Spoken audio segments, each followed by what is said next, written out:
If you're a gamer, you've most likely heard the term, the gaming backlogs.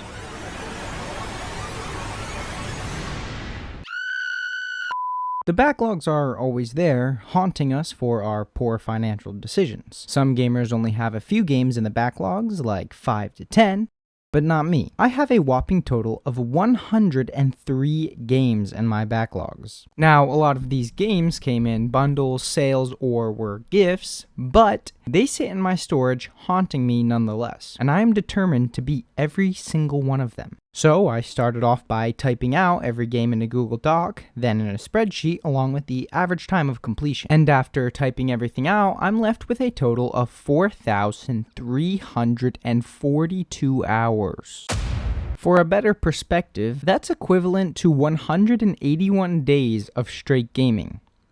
Yeah, let's break it down even more. I'm going to put in an average of 4 hours of gaming a day, which means it will take 1,086 days, equaling around 3 years to beat all these games.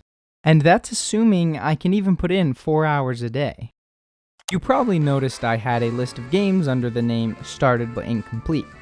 These are games I started but haven't finished yet. I'll be resuming my progress on those games where I left off, unless it would be way too confusing for me to do so. Now, it's important to note this is the average completion time for the main story plus some side quests and extras. This is not completion time for 100% or for rushing the game. So some of the completion times may be faster or slower depending on how I play the game. I'm also going to be giving myself a set of rules/guidelines to follow. 1. To complete the game, I must either beat the final boss or see the credits roll, depending on the game. Some games don't have end credits, so if this is the case, we'll just go off completing all main objectives. 2.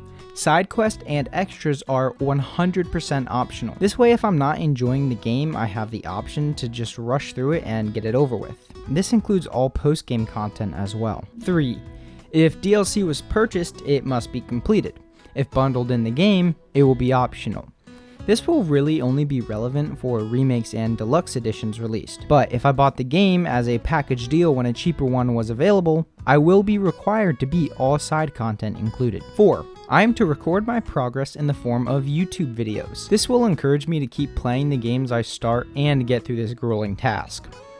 Plus, I always wanted to start a YouTube gaming channel. 5. If I don't have a way to record the games, I will not include them. This pretty much only includes my DS and PS2 games because I just don't have a way to record them, so it doesn't make sense to include them in this list. My goal is to post a video every Saturday morning. Some games will take a bit longer to complete, especially if I'm enjoying them, so if that's the case, the video will be split into parts.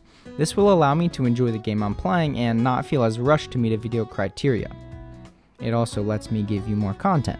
I'm going to be putting backlog battles X/X in the description of each video so you can see the progress I'll be making. I also already have a few videos up, so be sure to go check them out. Thanks for watching the video and welcome to the backlog battles.